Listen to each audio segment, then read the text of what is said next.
Yes, ready. We're going to call the meeting to order. This is meeting of the Nevada Commission on Ethics. Today is June 18th, 2025.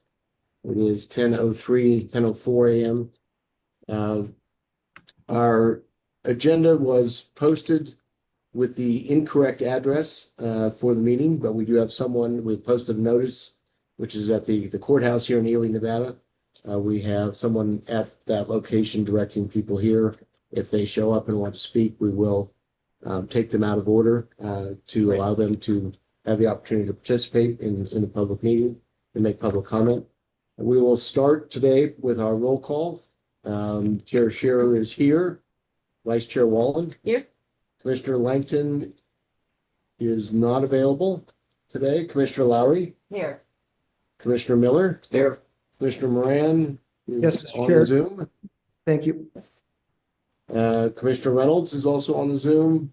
Here. And Commissioner Smith. Here. Staff list Executive Director Armstrong. Here. Commissioner Counsel Bassett. Here. Investigator Terry, he's over at the courthouse, directing people here. Acting Associate Counsel Hazlett. Outreach and Education Officer Harvey is on the Zoom, I believe. Yeah, I saw. Yes, I'm here. Executive Assistant Pedroza Here. and Senior Legal Research Intern Paul McMahon. Here. Will you please join me for the Pledge of Allegiance? Did this one. I pledge allegiance to the flag, the and to the republic for which it stands, one nation, Under indivisible, with liberty and justice for all. justice for all. Should have done, that's what you should do. Try. First item on our agenda is public comment.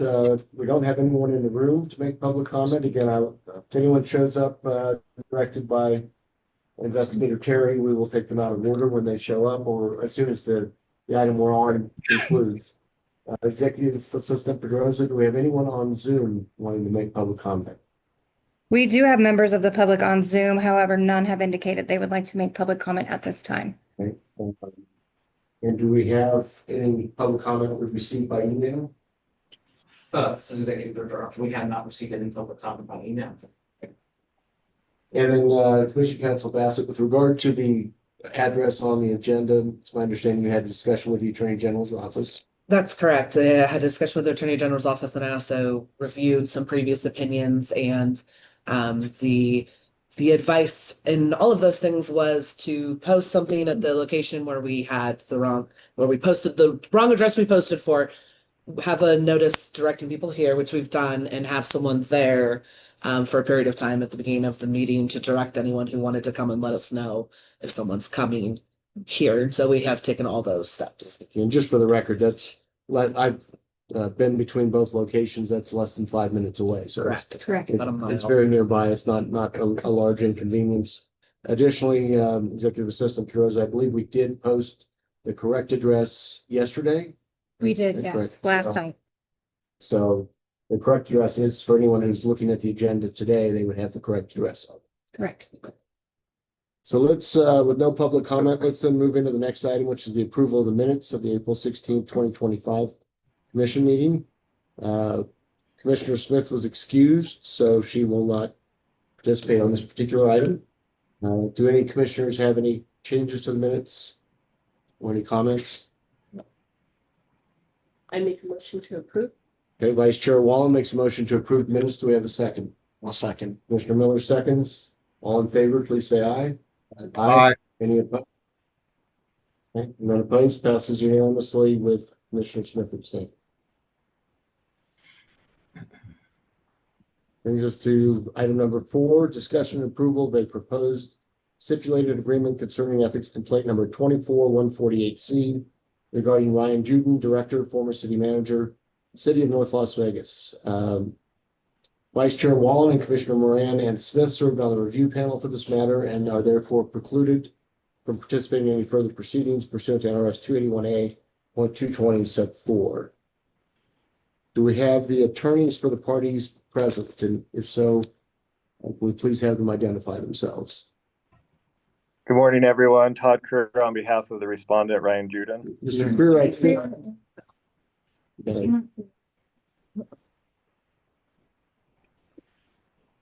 Greer, we're trying to fix the technical difficulties. We're having difficulty hearing you. Is this better, hopefully?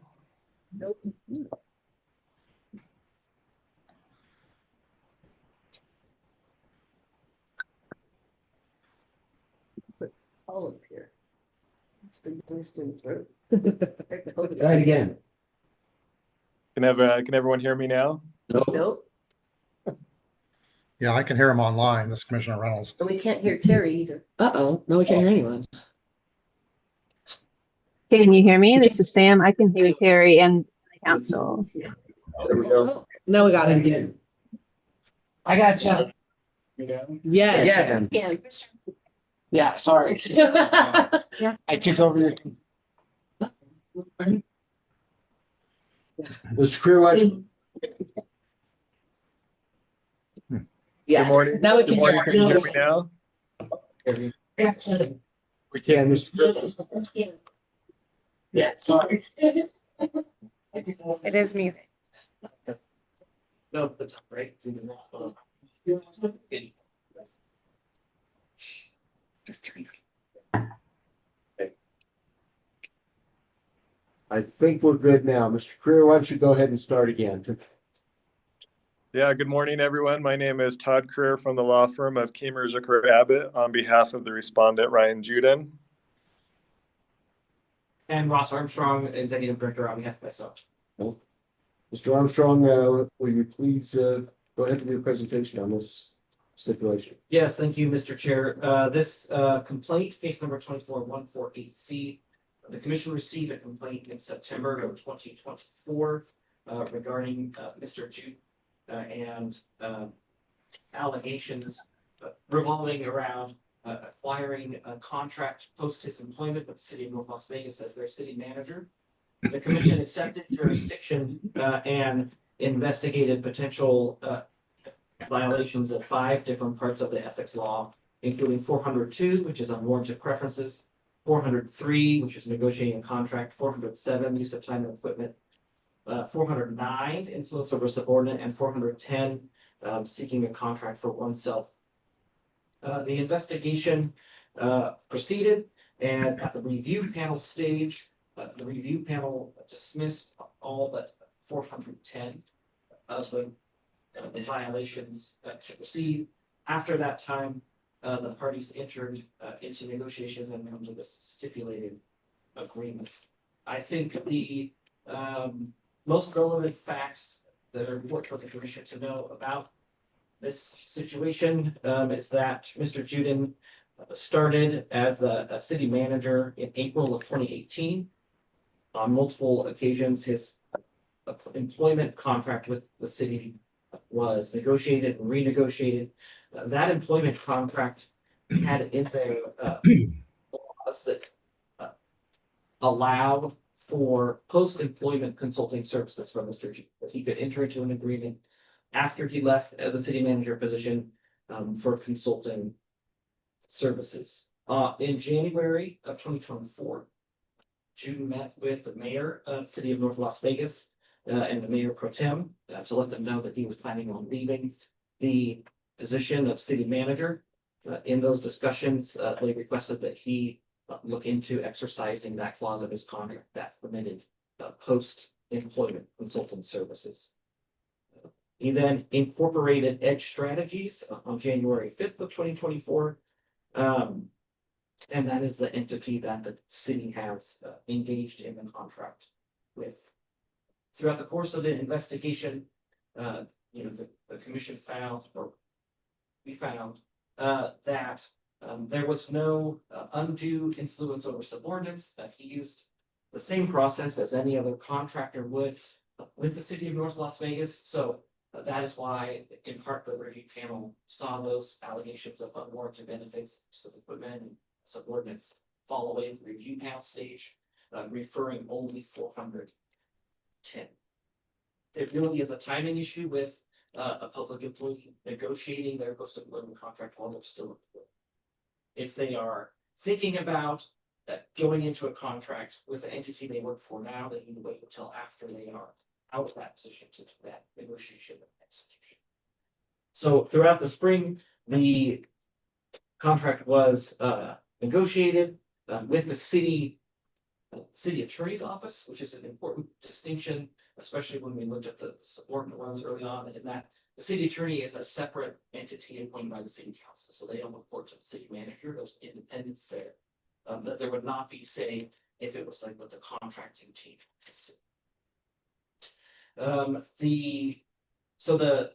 As the review panel took a look at it, and what we're presenting in the stipulation is that there was a violation of 400 subsection 10, primarily based on the timing of that contract negotiation. Not that the contract itself violates our cooling off rules, because our cooling off rules only deal with private employment, not this type of contracting in this public entity.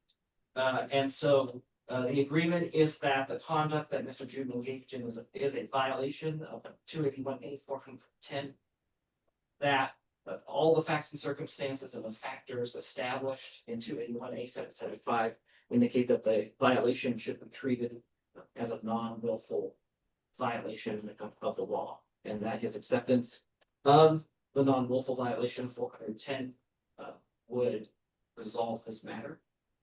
I do want to point out to the commission, I think this is an important part of as we think about what are the enforcement mechanisms that are out there for public entities and violations of the ethics law.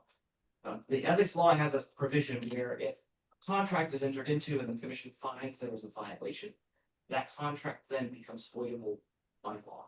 And so, at this point, if the commission accepts the stipulation and finds the violation, that would then trigger notification from me to the city of North Las Vegas that the contract is now voidable, and it's up to them to determine what they would like to do going forward. So, with that, I'm happy to answer any questions about this.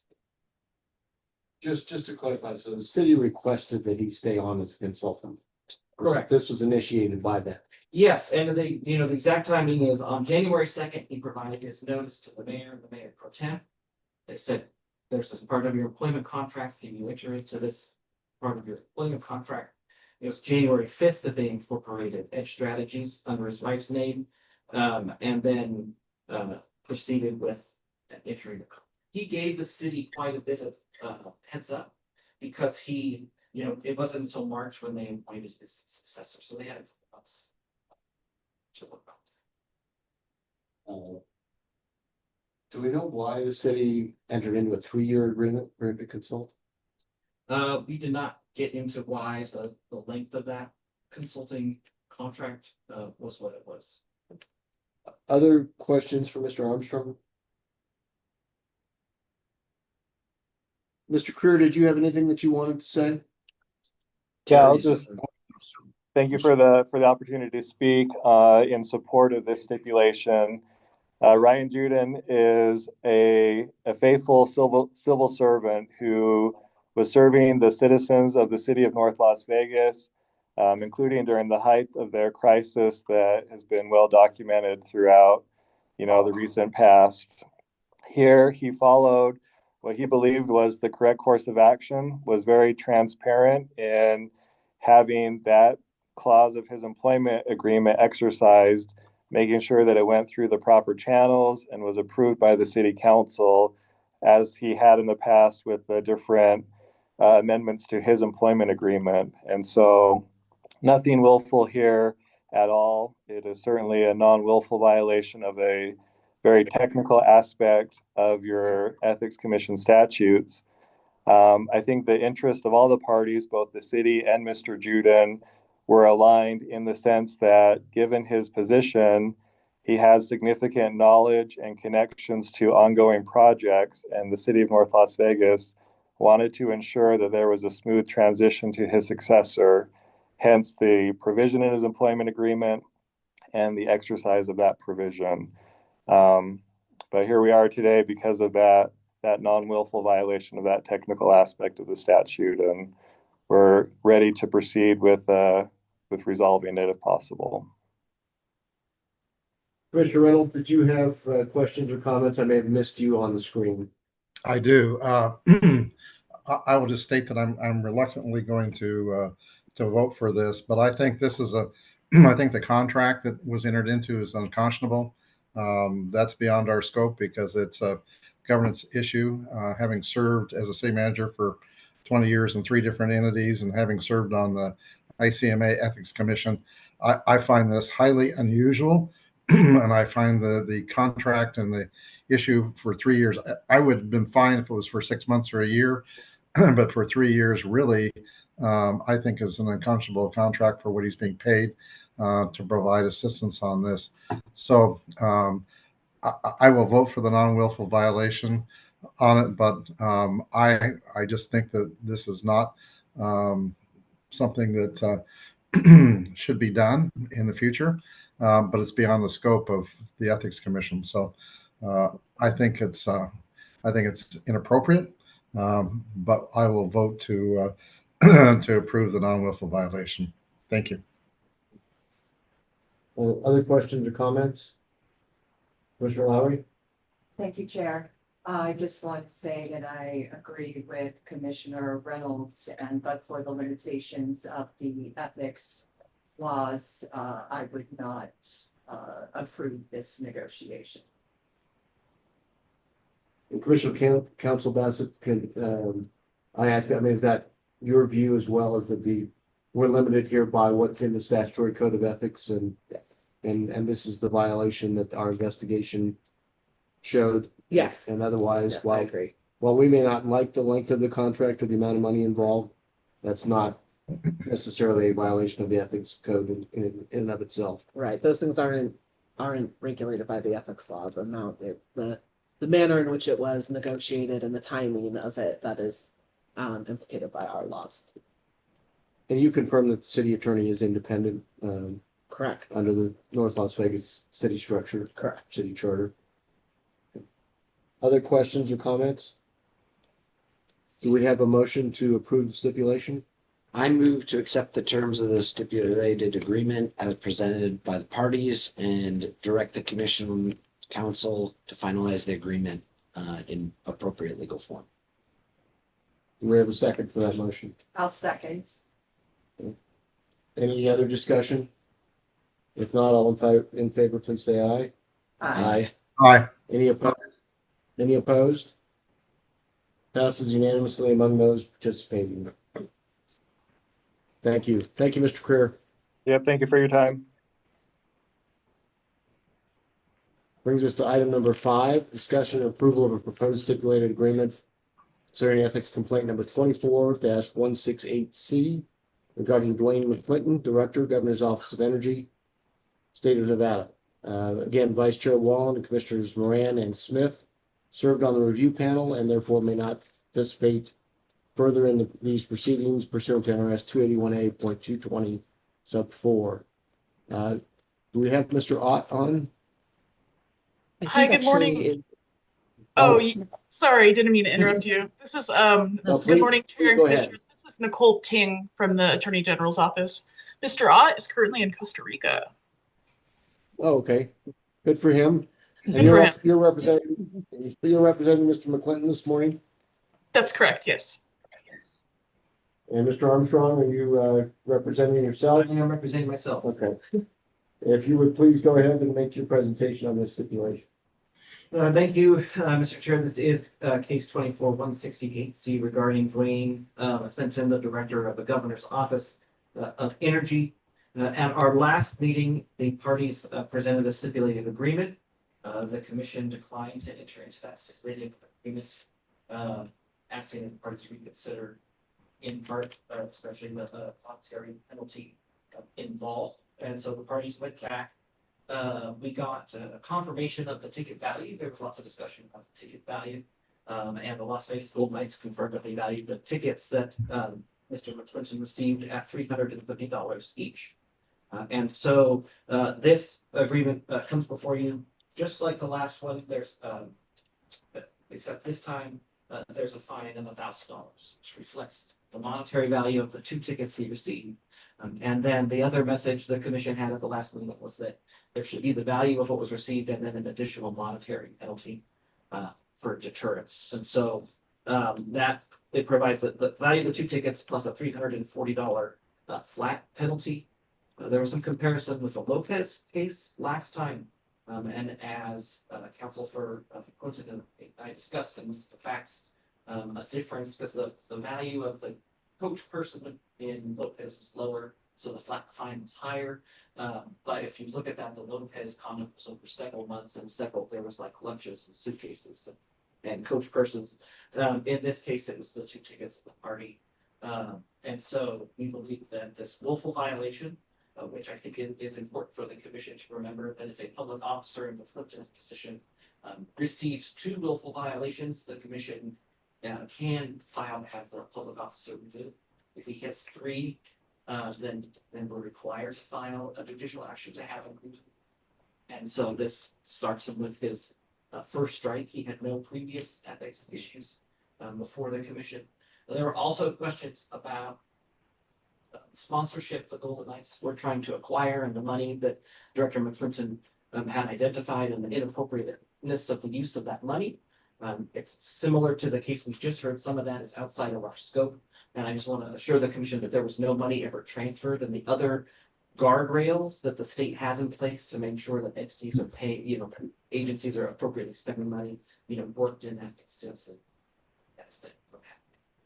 So again, this is the agreement between us is 1 willful violation of 400 subsection 1, the $1,000 penalty. So he's required to complete training as approved by the executive director. Will receive an admonishment from the commission and pay that down. Happy to answer any questions. Any questions for Executive Director Armstrong? Ms. Ting, did you have anything you wanted to add? Thank you, Chair and Commissioners. I just wanted to emphasize what Mr. Armstrong said, that this is Director McClinton's first quote-unquote strike, his first ethics violation. Also, just wanted to note that when Director McClinton and the Knights were entering into negotiations for possible sponsorship, the director truly believed that he was going to the game in order to see what the Knights could bring into a potential sponsorship. Saying all that, he is now understands what he did wrong and will not do it in the future. Thank you. Thank you. Any other questions or comments? Do we have a motion to approve this stipulation? I move to approve the stipulation. Commissioner Reynolds. Would you like a second? Oh, I'll Commissioner Reynolds' motion? Thank you. Do we have a motion by Commissioner Reynolds, a second by Commissioner Lowry? Do we have any further discussion? Not all in favor, please say aye. Aye. Aye. Any opposed? The stipulation is approved unanimously among those participating. And just before we move on, I've been in contact with Investigator Terry, and there have been no people who have shown up at the other address. Okay. Half an hour now at 10:30 into our meeting, so that's good. Great. Thank you for that. I think that brings us to item number 6, which is the report by Executive Director Armstrong on the agency status and operations. Yes, thank you. In your packet, you'll see the executive director's report. I want to introduce and welcome Paul McMahon, who's with us today as our senior legal researcher intern from the for the summer. Paul has law school at ASU and been helping in the office this summer so far. In addition, I'll in my report, switch to the strategic plan. In your packet, you will see a report, semi-annual report, that kind of highlights the different status points and potential hurdles for each of our strategic focus points for the year. In terms of outreach and education, we've done a good job of getting some reporting, so we can really better track like in real time. How many people we've trained. We've adopted some plans related to outreach and education in maintaining the public's trust. Liz has sent out that survey to the public for feedback on our reputational survey, and then we've also started developing indices They help us with objective decision making. When it comes to sufficient staffing, we've completed 2 months of time studies. We have one more left to go. And then we've done some initial research on detention strategies. And then sort of a hybrid strategic plan legislative item, the big thing for us is technology, including getting an updated case management and opinion publishing survey or system that was approved in the budget. So we'll be proceeding with that procurement. So that's a update on strategic plan. Are there any questions on the strategic plan? Nope, no question. In terms of a budget update, I'm actually waiting and may depart here in a second to testify at IFC to get some money for our village access plan.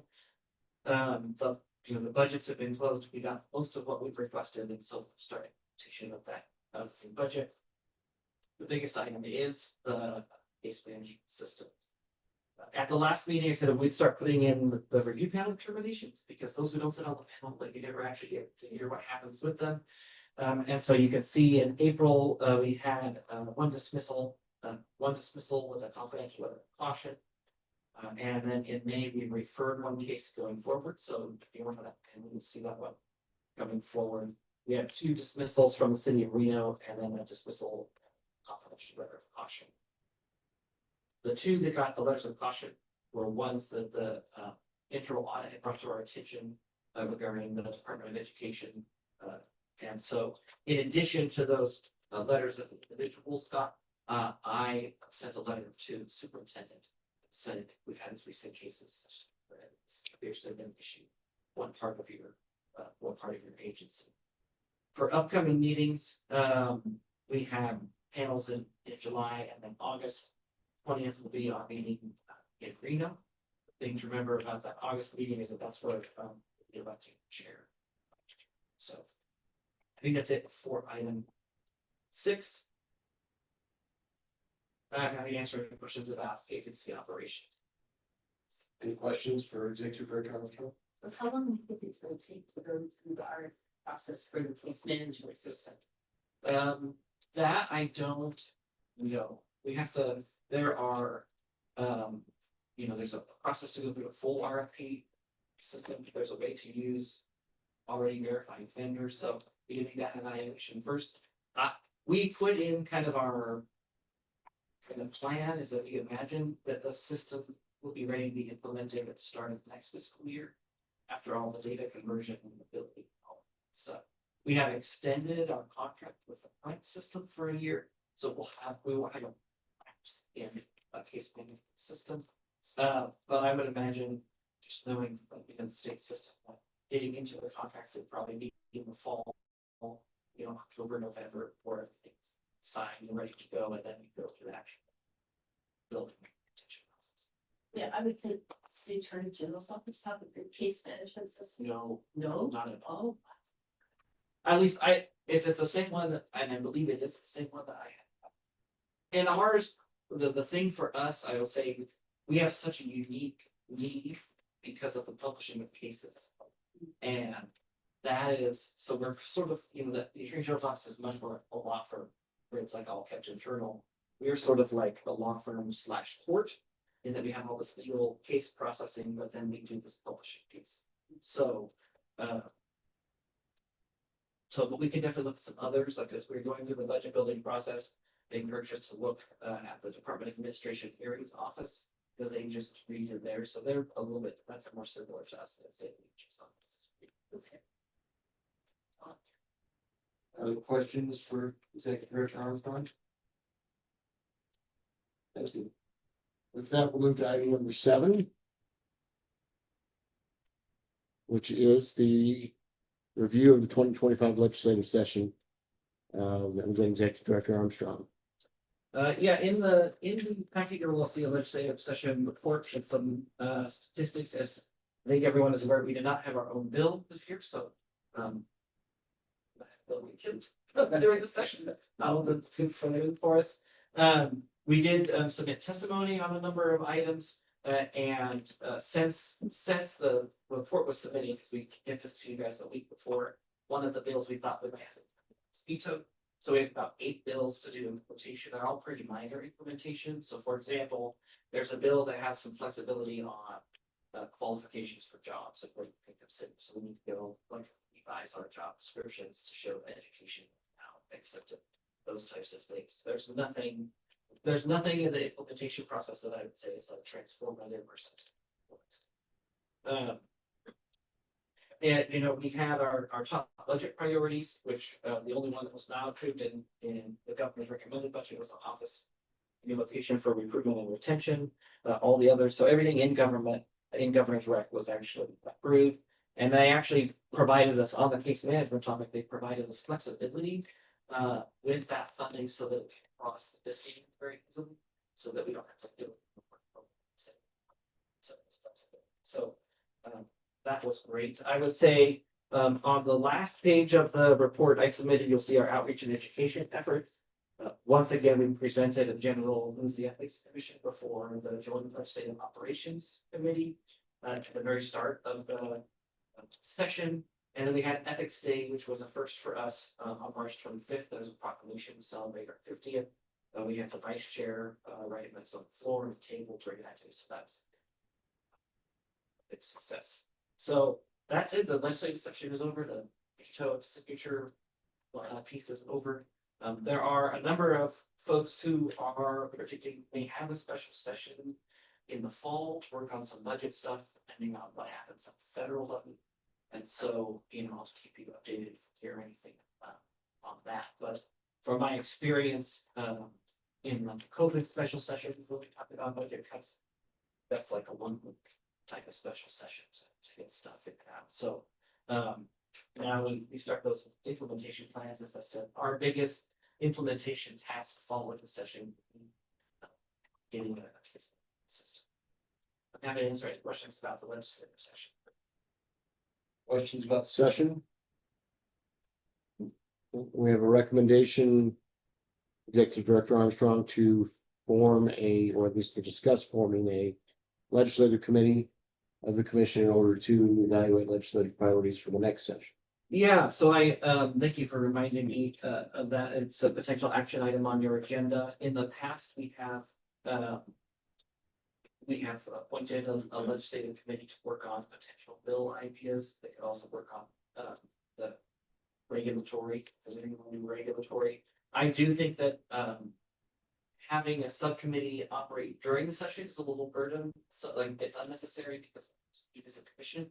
But during this interim time, I think, you know, to do stakeholder engagement, are we looking at one big omnibus bill next time? We want to focus on one problem area, right? Like cooling off, contracting, you know, do we want to focus on one area and go, you know, one input focus would be something for those individuals to consider. So in the past, that's been a 3-member committee.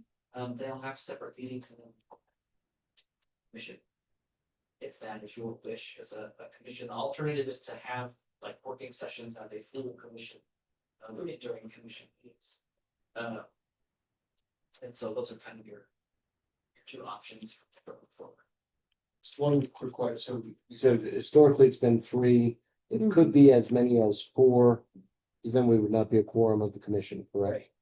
I mean, the open meeting law still applies. Right. Yeah. I mean, if you were to go more than 4, you might as well just have it. Yeah. I mean, I was there when we had the subcommittee and I thought that it worked out very well, you know, because we kind of could focus on what we wanted to do and what were the important things. And, you know, we've been from, you know, a bill that had everything, including the kitchen sink in it.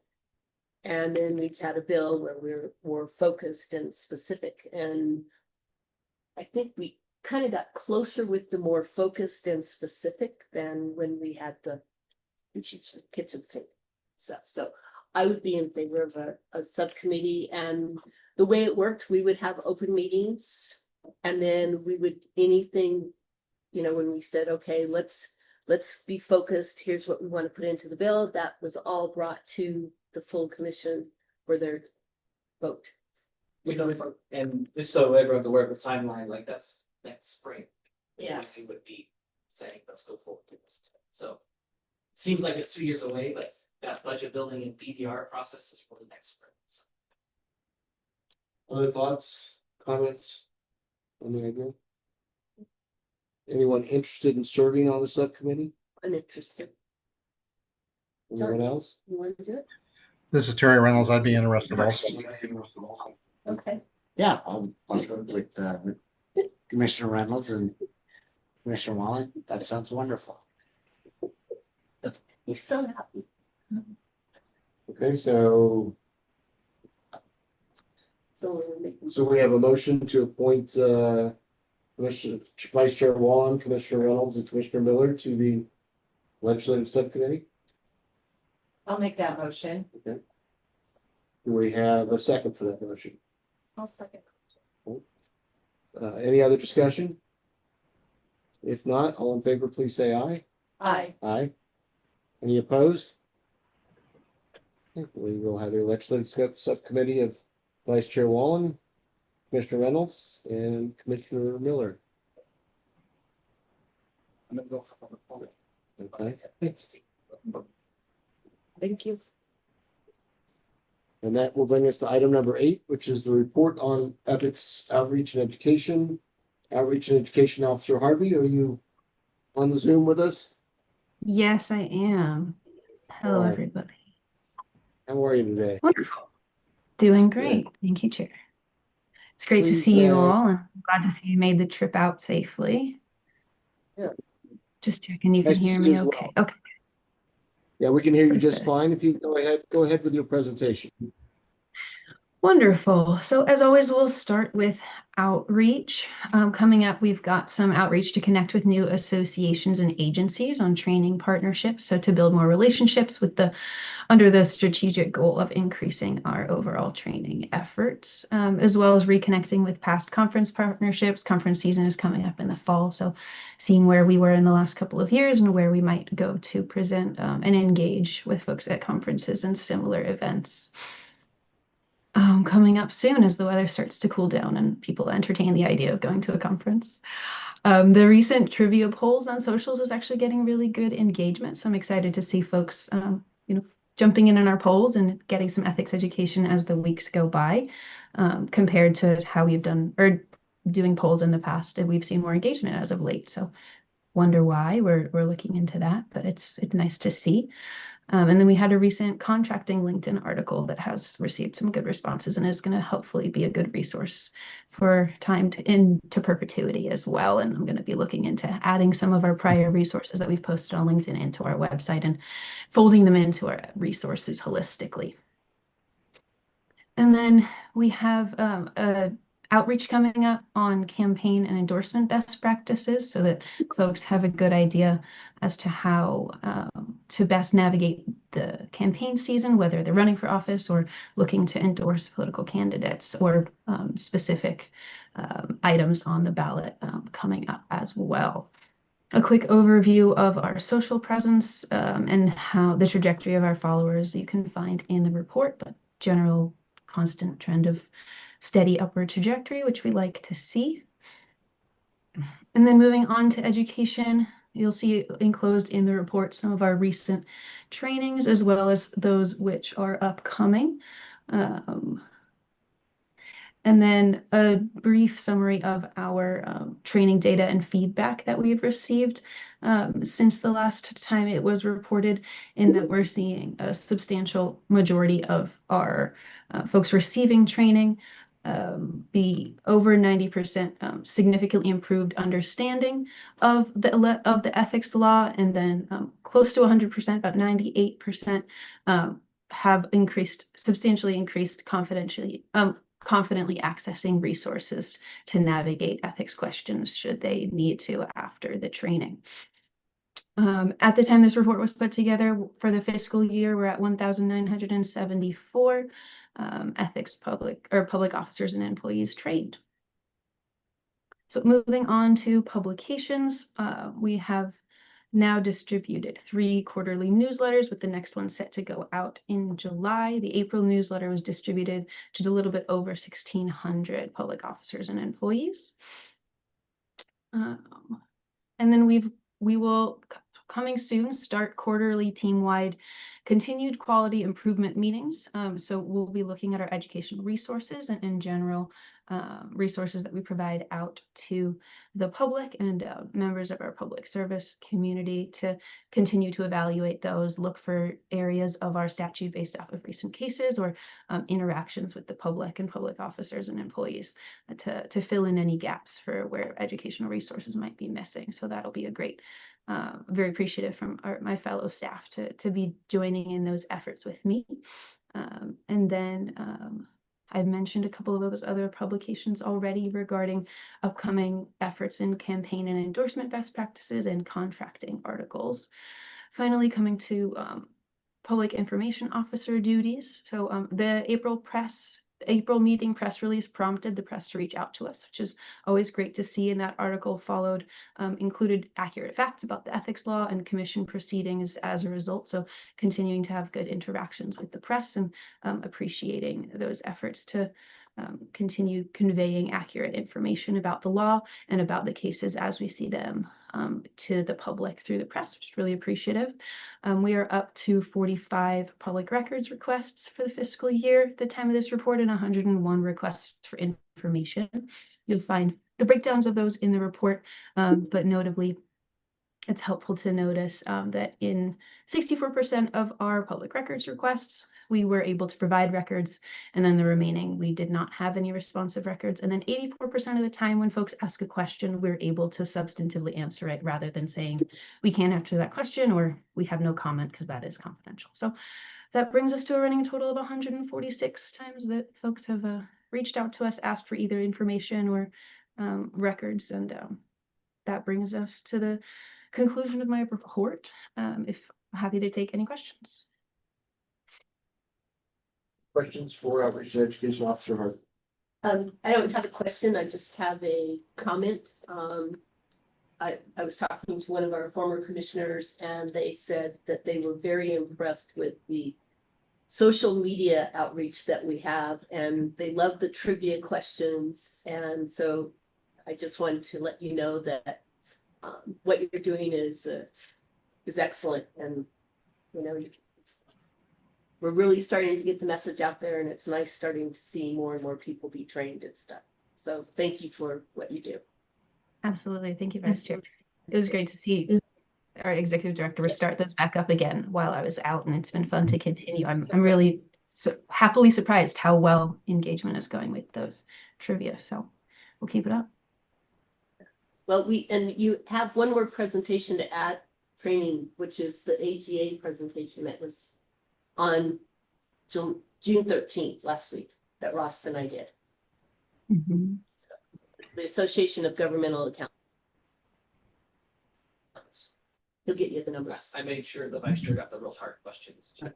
Yeah, no, and I had never seen Ross, our executive director, do the training, and he's very entertaining and very informative and stuff. And the people were engaged and they go, we learned a lot. So that was good. So yeah. Good to hear. Other comments, questions? Just a quick question, Commissioner Reynolds. Sam, do you send information out to the PIOs for the cities and counties on that? Or is it the other way around where if they request it, you give the information? How does that interact? On what specifically, Commissioner Reynolds? Well, when you have cases or information you want to get out, do you send it to the city and county public information officers? No, not at this time. Just in terms of educational information, resources, things of that nature. Okay. That may be a good way to get out to them and see if you can get them to, because they all have newsletters or have online newsletters that might be helpful to extend the reach by being able to do that. Otherwise, I've been following on LinkedIn and other social media outlets, and really, I commend you. You've done a really good job on that. So it's been great to see. Thank you very much. Yeah. Any other questions or comments? I think that brings us then to item number 9, which is commissioner comments. I just have one comment. I just want to welcome our new senior legal researcher intern, Paul, to the commission, and looking forward to working with them over the summer. And I just want to also thank staff for doing a great job, and our executive director Pedrosa, or assistant. I always get her. Sorry. I always raise her up. I just want to thank her because I know when we go to a new location, the technology is always an issue. And so thank you for your hard work and making all the arrangements for us. Appreciate it. And of course, thank you to all the rest of the staff for the job that you guys do for the commission. And I will echo those comments and welcome to Paul McMahon. I've heard good reports from Executive Director Armstrong and Commissioner Counsel Bassett, Associate Counsel Hazlett, so keep it up. Don't let us all down.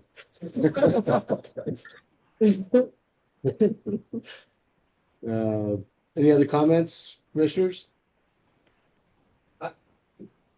I will say on Director. on the note of Paul, like if he has been here for 3 weeks and has been such a positive help to the office, but also a really great, I think, exposure experience for Paul. And so it will be something we are able to do this and be because we have no vacancies.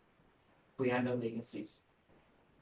It would be like some other, it would just be unpaid. And so we'll evaluate it through the summer, but that may be something to consider as a budget request in the future, is a summer internship, for a summer internship. Because the way I look at it is if you bring in a 1L or 2L someone with law school, and maybe they're not gonna be our associate counsel one day, but if they go be a tag or a deputy TA or a contract attorney, they're gonna know more about ethics law than most of the government attorneys out there. And so it's a good way to get our, like, it's kind of a sneaky guerrilla way to do outreach and education, like bring someone in for a summer, let them get the ethics law experience and then send them out to roll with. Your same request.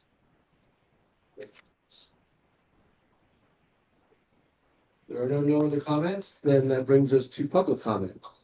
And we don't have anyone in the room make public comment. Do we have anyone on the line who's expressed interest in making public comment? We do have public online. None have indicated they would like to make public comment at this time. Like there are a few in the chat room, none of those are. Those are my chats. Those are your Just chats. asking if Okay. anyone. All right, you asking if anyone wants to make public comment? Correct. Executive Director Armstrong, anyone's come in? We have not received any public comment or. Investigator Terry's back. Nobody was at the wrong address, so we are great. Perfect. With that, I think we would entertain a motion to adjourn. So moved. We have a second? Second. All in favor, say aye. Aye. Aye. We're adjourned. Thank you. Thank you.